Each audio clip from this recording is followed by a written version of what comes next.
Boker Tov à tous, on arrive à la paracha de Nitzavim. Et donc cette paracha, elle commence, elle dit Atem Nitzavim Ayom, vous vous tenez devant Akadosh Baruch Hu. Et quand on dit vous vous tenez, en fait, on parle de tout le Ham Israël. Et quand on parle de tout le Ham Israël, on va parler des hommes, on va parler des femmes, on va parler des célibataires, on va parler des enfants, on va parler aussi des personnes âgées. Ça veut dire que tout le monde se tient devant Akadosh Baruch Hu. Et quand on dit Atem, en fait, on fait une généralité. Ça veut dire quoi? Ça veut dire que devant Akadosh Baruch Hu, on est tous les mêmes. Même si moi, dans ma vie, j'ai réussi et puis j'ai un certain standing, je suis pareil que celui qui est en face de moi qui semble ne pas avoir réussi. Même si moi aujourd'hui je pense que je suis très intelligent et que j'ai réussi aussi encore une fois dans ma vie, je suis pareil que l'enfant qui vient de commencer sa vie. C'est-à-dire que devant Akadosh Baruch Hu, on est tous égaux. Chacun il a une échama et chacun il a son chemin de vie. Et chacun au moment où il est face à Akadosh Baruch Hu et il est jugé pareil. C'est-à-dire qu'un enfant de 3 ans sera jugé comme un enfant de 3 ans. Une personne qui a une grande intelligence, elle sera jugée selon sa grande intelligence. Une personne qui est moins intelligente, elle sera jugée que justement elle a été moins intelligente. Ça veut dire qu'en fait devant Akadosh Baruch Hu, il n'y a pas de plus, il n'y a pas de moins, il n'y a pas de réussite et pas de réussite. C'est chacun avec sa neshama. Ensuite, dans cette paracha, on nous explique aussi que si on s'éloigne des commandements d'Akadosh Baruch Hu, et ben encore une fois, il y aura des punitions. Mais on nous prédit en fait la fin du Ham Israël, qu'à la fin on retournera vers Akadosh Baruch Hu. Et on sait que la Torah, elle comporte la vie de tout le Ham Israël. Et donc c'est vrai qu'au milieu du Ham Israël, il y a eu des moments qui étaient bien, il y a eu des moments qui étaient moins bien. Mais en fait, on connaît le début de l'histoire qui a commencé donc avec Akadosh Baruch Hu qui a créé le ciel et la terre et tout ce que ça comporte. Et on connaît aussi la fin. Donc encore une fois, quand on parle de la fin, c'est avant Machiar. Ce qui va se passer après Machiar, personne n'a une idée. Donc on est en train de nous dire qu'à la fin des temps, le Ham Israël, il reviendra vers Akadosh Baruch Hu. Et ça, c'est pour nous donner une note d'espoir que quand on voit que les choses mal se sont réalisées, il ne faut pas oublier qu'il y a aussi les choses bien qui vont se réaliser. Ça veut dire que quand on va lire une histoire, si on voit que les événements ils se sont tous déroulés, alors forcément que les événements de la fin vont se dérouler comme il y a marqué à la fin.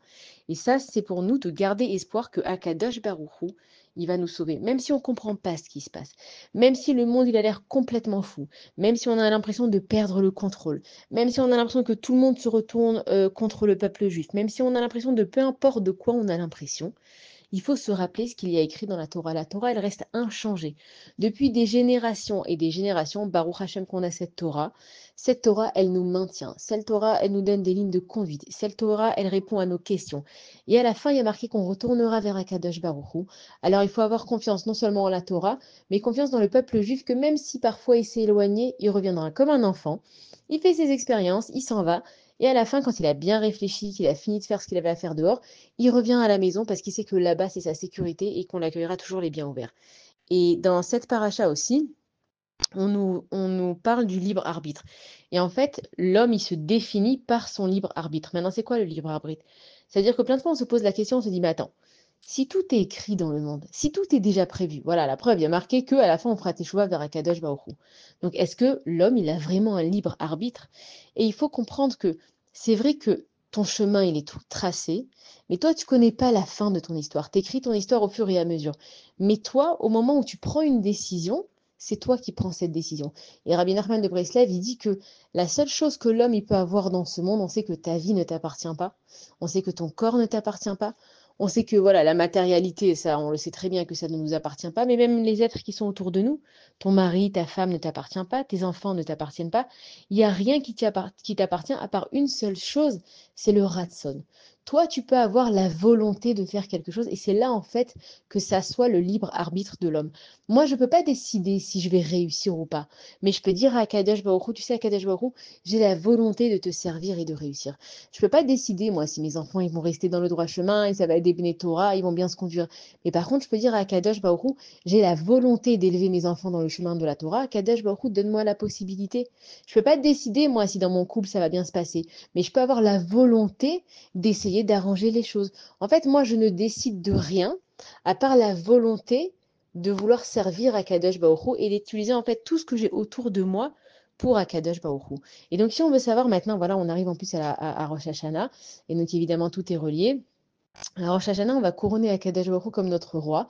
Et la seule chose qu'on peut faire, c'est demander à Akadosh Baruch Hu les choses. Et la seule façon d'obtenir ces choses-là, c'est de donner un but à ce qu'on va demander pour Akadosh Baruch Hu. Dieu, il a créé un monde entier. Il y a des milliards d'êtres humains. Il y a des plantes, il y a des fleurs, il y a des goûts, il y a des odeurs, il y a de la technologie, en veux-tu, en voilà. Qu'est-ce que moi, je viens faire dans ce monde? Est-ce que Akadosh Baruch Hu, il a besoin de moi? Non, il n'a pas besoin de moi. Par contre, la Neshama qu'il m'a donnée, elle lui appartient. Donc, si elle lui appartient, c'est qu'elle ressemble à Akadosh Baruch Hu, puisqu'elle vient d'Akadosh Baruch Hu. Moi, ce que je dois faire avec mon libre arbitre, j'ai le choix. Est-ce que je veux me rapprocher de ma Neshama à l'intérieur de moi, donc de Akadosh Baruch Hu, ou alors je préfère vivre ma vie? Et des fois, on se dit, ouais, mais on n'a pas le choix, on est obligé de faire. Mais non, il y a des gens qui font pas, qui sont pas proches d'Akadosh Baruch Hu, ou qui vont pas respecter les lois de la Torah, et pourtant ils vivent bien quand même. Donc Dieu, il te laisse le choix de s'approcher de lui ou pas. Il t'impose rien. Il ne t'oblige en rien. Après, toi, tu as ta conscience parce que tu as une échama et tu te dis, ouais, mais je peux pas faire ça, parce que après, sois sûr que je vais payer avec mes nisyonotes. Mais il faut comprendre que les épreuves qu'Akadash Baruch Hu, il t'envoie, c'est pas pour te punir. Nous, on a trop l'impression que si on fait pas, on est puni. C'est pas une punition. En fait, je me punis à moi-même. C'est comme une personne, on lui dit, ne mange pas trop, tu vas avoir mal au ventre, et puis après, ça va te faire des problèmes au niveau de ta santé. Et tu dis, ah, donc j'ai faim, mais je suis puni. On n'a pas dit que tu es puni.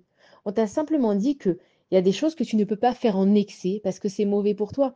Comme un enfant, on va pas lui permettre de sortir à l'heure qu'il veut.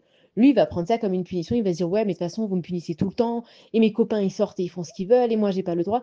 Mon fils, j'ai de l'expérience et je sais ce qui est bon pour toi. Et à telle et telle heure de te promener à tel et tel endroit, c'est pas bien pour toi.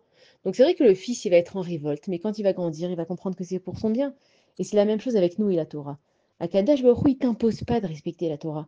Mais t'es né juif. Tu as une neshama, une étincelle divine qui brûle à l'intérieur de toi. Et on est là justement pour réveiller l'étincelle divine qui sont à l'intérieur des uns et des autres. On ne t'oblige pas à être, encore une fois, hein, entre respecter la Torah et être religieux, c'est aussi deux choses différentes. Parce qu'il y a des religieux qui ne respectent pas la Torah. Il y a des gens qui ont l'air moins religieux qui respectent la Torah. Donc chacun sait dans son cœur ce qu'il doit faire.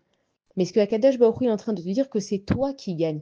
On sait qu'il y a un Olam Abba qui arrive. Sinon, le monde, il sert à quoi si on ne croit pas au Mashiach? Donc, on sait qu'il y a un monde qui arrive après Mashiach. On sait que les gens qui se sont travaillés dessus, c'est pas que les mitzvot, c'est le derech eretz, c'est ta façon de te conduire, d'être honnête. Même chez les nations, on n'a pas le droit de voler, on n'a pas le droit de tuer, il ne faut pas se venger. Et dans la Torah, c'est une mitzvah de faire tout ça. C'est-à-dire que Akadosh Baruch Hu, il te dit, moi, mon fils, ma fille, si tu n'as pas envie de respecter la Torah, je vais quand même te donner de l'air pour respirer. Je vais quand même te donner de l'énergie, si on peut appeler ça comme ça, de la vitalité pour que tu puisses vivre. Je vais quand même faire que tu puisses gagner de l'argent, même si toi, tu voles. Il faut de la force pour voler. C'est moi qui te donne cette force jusqu'à ce que tu fasses tes choix. Donc Dieu, il ne nous punit pas. C'est à nous de choisir, justement avec le libre arbitre, dans quelle voie je veux aller. Et le choix, il est à moi à chaque instant et tous les jours. Et c'est ça, en fait, la notion de libre arbitre. Mon chemin, il est tracé, c'est vrai. Mais moi, je ne me rappelle pas de la fin de l'histoire. Comme on l'a expliqué, c'est que quand on est dans le ventre de notre mère, le malach, il nous a montré notre vie du début à la fin. Et quand on sort, il nous met une tape comme ça en dessous du nez. C'est pour ça qu'on a tous un trait. On oublie tout. Donc moi, j'ai oublié que je vais revenir chez Akadosh Baruch Hu. Mais je vais revenir chez Akadosh Baruch Hu. Pourquoi? Parce que comme j'ai une étincelle divine, c'est moi, c'est ma neshama, c'est mon essence même. C'est sûr que je vais revenir chez Akadosh Baruch Hu. Donc si déjà, maintenant, on réfléchit, on est intelligent. Si déjà, je sais que comme je suis juif, la finalité, c'est que je vais revenir chez Akadosh Baruch Hu, alors pourquoi je commence pas maintenant? Je peux pas me dire, tu sais quoi, j'ai qu'à faire ce que je veux, de toute façon je reviendrai vers Akadosh Baruch Hu. Ouais, mais dans quel état tu vas revenir, tu comprends? Tu vas revenir parce que tu auras fait les pires catastrophes et que tu sauras plus comment t'en sortir et qu'à la fin tu vas revenir par désespoir.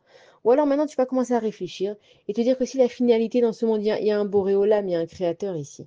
On va revenir vers un créateur. On n'est pas immortel, on va le rencontrer à Akadosh Baruch Hu. Donc pourquoi, si je connais la fin de l'histoire, si je sais que dans mon corps, dans mon cœur, j'ai une neshama qui vibre et que cette neshama, elle appartient à Kadosh Baruch Hu et que de toute façon, elle va revenir à Kadosh Baruch Hu, alors pourquoi je commence pas maintenant? Justement, il nous reste 3 4 jours là avant Rosh Hashanah où Kadosh Baruch Hu il va nous juger sur l'année qu'on va passer.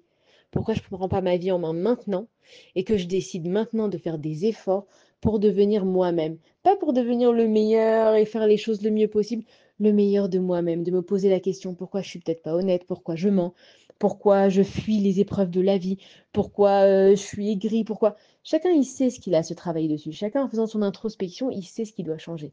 Donc c'est le moment. Atem nitsavi mayom. Tout le monde est pareil. On va pas dire: «Oui, non, mais lui, il a plus, oui, non, il a moins». Non, tout le monde a eu la même chance devant Akadosh Baruch Hu. Donc prenons nos vies en main. Akadosh Baruch Hu, il nous donne un Rosh Hashanah qui arrive là bientôt, un nouvel an. Il nous le donne avec rachamim pour qu'on se remette en question et qu'on puisse aller vers Akadosh Baruch Hu et tout recevoir. Bonne journée à tous, Shabbat Shalom et des bonnes nouvelles.